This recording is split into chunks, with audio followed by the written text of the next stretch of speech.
आज के समय में हमारे बच्चे मोबाइल, टीवी और फिल्म स्टार की पूरी जानकारी रखते हैं। कौन सा स्टार किसका बेटा या बेटी है? क्या आपको ये नहीं लगता हमारे बच्चे विरसे और विरासत से दूर हो रहे हैं? क्या हमारी जिम्मेदारी यह भी नहीं बनती कि हम अपने बच्चों को बताएं जिन्होंने हमारे देश और कौम के लिए कुर्बानी दी है? जी हाँ दोस्तों, मैं बात कर रहा हूँ हमारे कौम के 4 हीरे। अपनी छोटी सी उम्र में जुल्म के खिलाफ आवाज उठाई मगर झुके नहीं। सिखों के 10वें गुरु सरबंस दानी श्री गुरु गोबिंद सिंह जी, जिन्होंने अपना सब कुछ कौम के लिए कुर्बान कर दिया, जिन्होंने अपने पिता और चारों बच्चों के लिए देश और कौम के लिए कुर्बान कर दिया। जिस तरह चारों साहिबजादे हंसते हंसते शहीद हो गए पर अपना शीश और सिदक झुकने नहीं दिया, दीन ना कबूला और हंसते हंसते शहीद हो गए। हेलो दोस्तों, मैं आपका दोस्त सुखविंदर सिंह और आप देख रहे हैं ज्ञान गुरु। पर कि 21 से 27 तारीख ये वो सप्ताह होता है जिससे पूरा सिख समुदाय और पूरा देश गर्व से भर जाता है और पूरे सप्ताह को कुर्बानी के तौर पर मनाने की परंपरा चली आ रही है।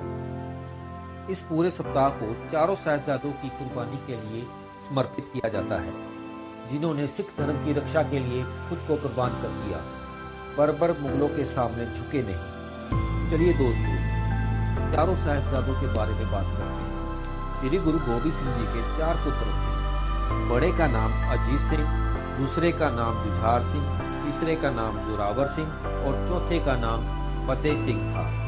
चारों साहिबजादों से जुड़े इतिहास के बारे में आप जितनी बार भी पढ़ लें उतनी बार ही आप उनसे इंस्पायर होंगे। शौर्य से भरी गाथा तब से शुरू होती है जब खालसा पंथ की स्थापना होती है और सरहद का सूबेदार वजीर खान श्री अनंतपुर साहिब पर हमला करता है। 1704 में 20 और 21 दिसंबर की रात श्री गुरु गोबिंद सिंह जी मुगलों से लड़ने के बाद पूरे परिवार को अनंतपुर साहिब का किला छोड़ना पड़ा।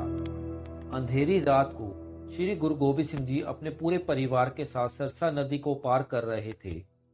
तेज बारिश के कारण सरसा नदी का पानी उफान मार रहा था और तभी नदी पार करते वक्त गुरु गोबिंद सिंह जी का परिवार बिछड़ गया। दोनों बड़े साहिबजादे गुरु पिताजी के साथ आगे निकल गए। दोनों छोटे साहिबजादे और उनके साथ माता गुजरी अपने परिवार के साथ बिछड़ने के बाद जंगल के रास्ते आगे बढ़ रहे थे। उधर बारिश और तूफान अपना कहर दिखा रहे थे और पूरा परिवार एक दूसरे से बिछड़ चुका था। आगे जंगल और गुप्त अंधेरा भी हालात को और मुश्किल बना रहे थे, पर दोनों साहिबजादे अपनी दादी के संग निडर होकर आगे बढ़ते रहे। और इस शौर्य की कहानी में एक गद्दार नौकर का भी जिक्र होता है जिसका नाम गंगू था। जब दोनों साहिबजादे और माता गुजरी जी जंगल से गुजर रहे थे तो तभी आगे से गुरु घर का रसोइया गंगू मिल जाता है। उसने माता गुजरी को विश्वास दिलाया कि वे उसके पिछले परिवार से मिलवाएगा और इसी विश्वास के साथ गंगू तीनों को अपने घर ले आता है। दोनों छोटे साहिबजादों और माता गुजरी को घर लेके आने के बाद गंगू के मन में लालच आ गया। गंगू को जब पता लगा कि माता जी के पास कुछ अशर्फियां और उधर वजीर खान ने भी गुरु जी और उनके परिवार पर इनाम रखा है, अगर कोई भी व्यक्ति गुरु जी और उनके परिवार कोई भी इत्तला देता है तो उसको इनाम से नवाजा जाएगा। और यही बात गंगू को लालच से भर देती है और उसने ये खबर वजीर खान को दे दी कि माता गुजरी और दोनों छोटे साहिबजादे उसी के घर ठहरे हैं। और ये खबर सुनने के बाद वजीर खान ने गंगू को सोने की मोहरें भेंट की। फिर बिना देर किए वजीर खान के सैनिकों ने तुरंत माता गुजरी और दोनों साहिबजादों को गिरफ्तार कर लिया। तीनों को गिरफ्तार करने के बाद इन्हें ठंडे बुर्ज में रखा गया, जो कि एक ऊंचा चबूतरा होता है जहां से चारों तरफ से ठंडी हवाएं चलती हैं। दिसंबर का सर्द महीना, हड्डियां जमाने वाली ठंड, ऊपर से सर्द हवाएं, बेरहमी इस कदर थी कि तीनों को ठंडे बुर्ज में रखा तो गया, पर ठंड से बचने के लिए ना कोई उनको कंबल या कपड़े का टुकड़ा तक नहीं दिया गया। रात भर ठंड में ठिठुरते और सुबह होते ही दोनों साहिबजादों को वजीर खान के सामने पेश किया गया। दरबार में जाते ही दोनों साहिबजादों ने जो बोले सोने हाल का जयकारा दिया। वजीर खान ने दोनों छोटे साहिबजादों से कहा, अगर तुम्हें जान अपनी प्यारी है तो इस्लाम तुम्हें कबूल करना होगा और इस्लाम कबूलने के बाद दुनिया की हर सुख सुविधाएं तुम्हें प्रदान की जाएंगी। और दोनों छोटे साहिबजादों के मन में खूब लालच भरने की कोशिश की गई और दोनों छोटे साहिबजादे अपने ईमान और गुरु जी के विचारों पर डटे रहे। और एक दिन का समय देते हुए वजीर खान ने अगले दिन दोनों साहिबजादों को दरबार में आने का हुक्म सुनाया और वजीर खान ने वापस दोनों साहिबजादों को उनकी दादी के पास ठंडे बुर्ज भेजने का हुक्म सुनाया। और जाते जाते हुए भी दोनों छोटे साहिबजादे जो बोले सो निहाल के जयकारे लगाते हुए दरबार से निकले। और सभा में बैठे सभी लोग ये देखकर दंग रह गए, क्योंकि तब का माहौल ऐसा था कि वजीर खान की मौजूदगी में कोई ऐसा करने की सोच भी नहीं सकता। जैसी हिम्मत छोटे साहिबजादों ने दिखाई और सभा से चले गए।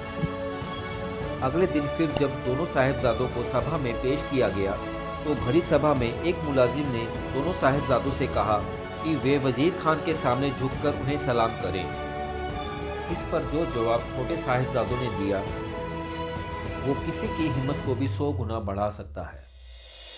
और दोनों ने अपना सर ऊंचा किया और जवाब में कहा, हम अकाल पुरख और अपने गुरु पिता के अलावा किसी के सामने सर नहीं झुकाते।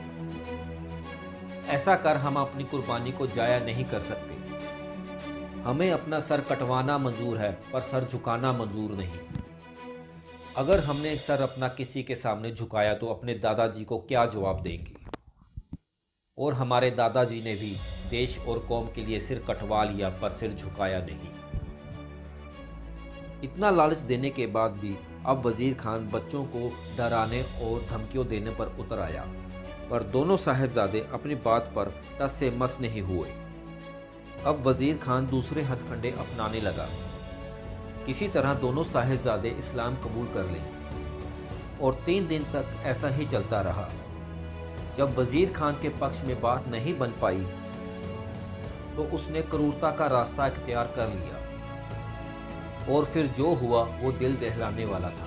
और सुच्चानंद दीवान नवाब वजीर खान को इस तरह उकसा रहा था, उसने यहाँ तक कह दिया कि ये साहब के बच्चे हैं, इनका कत्ल ही कर देना ठीक है। और फिर बुलाया काजी, जिसने दोनों नन्ही जान को दीवार में चुनने का फतवा सुनाया। हालांकि वहीं मौजूद मलेरकोटला नवाब मोहम्मद शेर खान ने इस फतवे का पुरजोर विरोध किया, पर विरोध करने पर भी सूबा सरहद पर कोई असर नहीं पड़ा। आखिरकार हुआ ये कि दोनों छोटे साहिबजादों को दीवार में चुनने का आदेश दिया गया। तभी एक तरफ दीवार खड़ी की जा रही थी और दूसरी तरफ दोनों छोटे साहिबजादे जपजी साहिब का पाठ कर रहे थे। जब दीवार छोटे साहिबजादे फतेह सिंह तक पहुंची तो बड़े साहिबजादे जोरावर सिंह जी की आंख में आंसू आ गए। तो छोटे साहिबजादे ने कहा, भाई आपकी आंख में आंसू?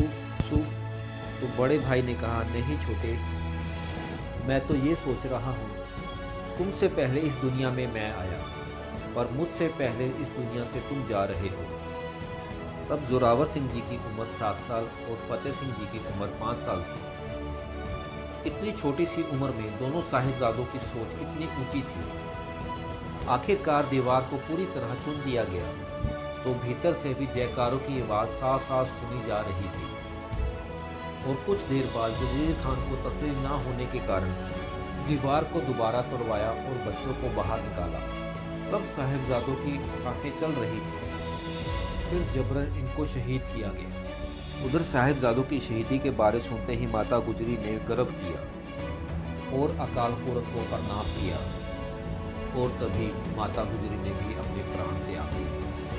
और 27 दिसंबर 1704 को दोनों साहिबजादे और माता गुजरी जी सचखंड को विलीन हो गए। इस शहादत के अलावा 2 किरदार और भी थे जो गुरु घर के सेवक थे, जिनमें से थे मोतीलाल मेहरा, जिन्होंने सूबा सरहद की सख्ती के बावजूद भी चोरी चोरी माता गुजरी और दोनों साहिबजादों के लिए दूध लेके आते थे। इसके बाद जब वजीर खान को ये पता लगा कि मोतीलाल दोनों साहिबजादे और माता गुजरी के लिए दूध लेके आता था, तो मोतीलाल मेहरा और उसके परिवार को कोलू में पीस कर शहीद कर दिया गया। और दूसरा किरदार था दीवान टोडरमल।